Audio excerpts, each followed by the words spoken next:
Welcome to the Academy of Photography. God invented water so we can enjoy coffee and beer rather than eating them in a powder format.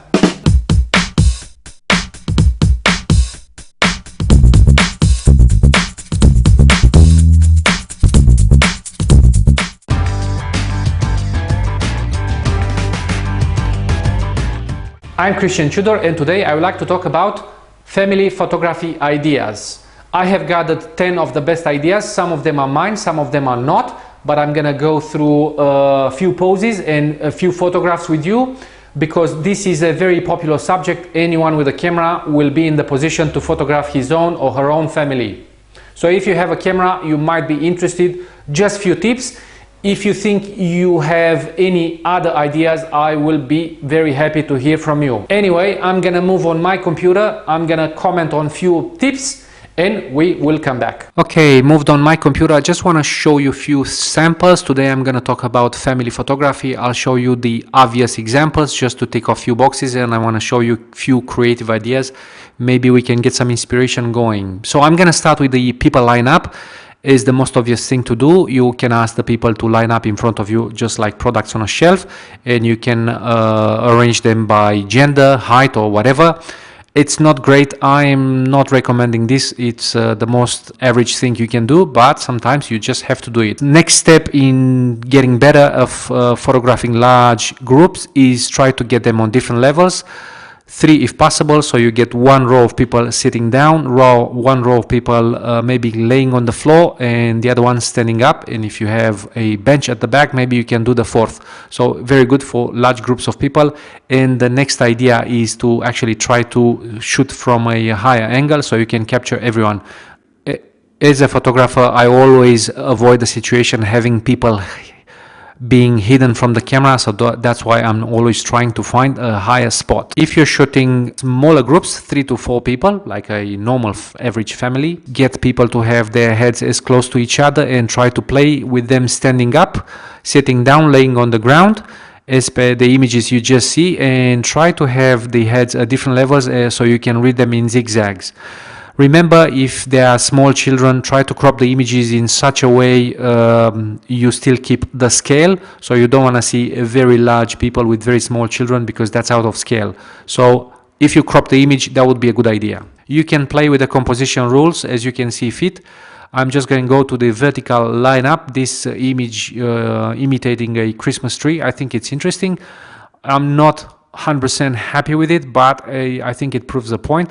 Rules of composition, it's creative, it does fit into the boxes. Another idea I'm trying always to use is get people to run towards me. For that you need to use either time priority mode or manual.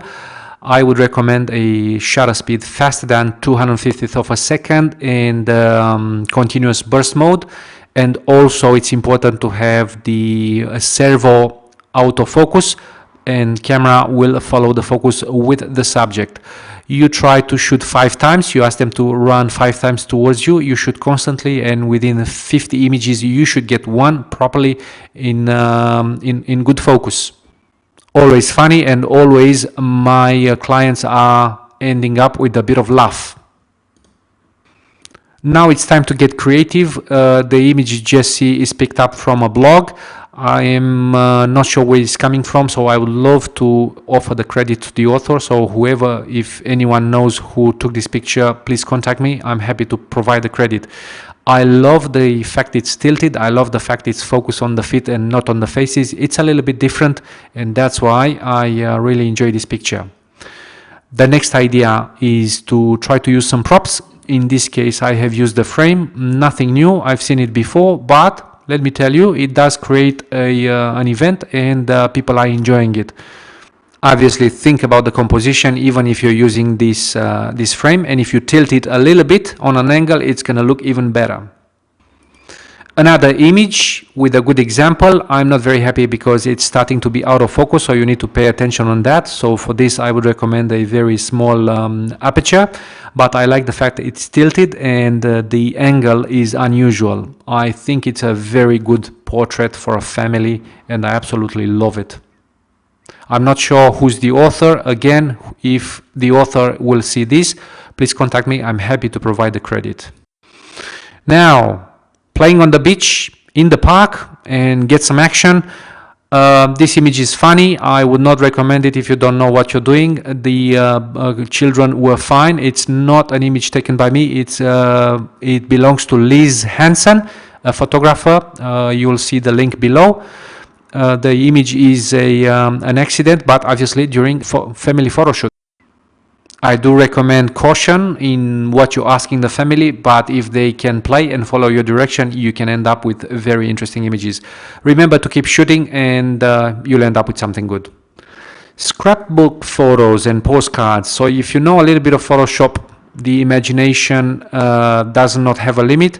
So these images I'm just showing right now, I think they're pretty good. I would definitely hang something like that on the wall. Just to finish this video in a glorious way, I really love this picture. I cannot take my eyes off the woman's tattoo. I think it's very interesting. I'm not sure what kind of family is this one, but definitely if you can end up doing something like that, I would love to know about it. This is not about composition anymore. This is not about light. It's just about the content, which is king, and I'm pretty sure you can appreciate that. In conclusion, for family photography, it's not much you can do. Just remember to use the composition rules, and the larger the group, the more difficult it's gonna be to make it look different. I like different. I would recommend everyone to try to think outside the box. Thanks for watching. I hope you enjoyed this video. If you have any other ideas for families, feel free to share them with us. Submit them and I will publish them on the Academy of Photography website. And until I see you next time, I wish you happy shooting. Thank you very much.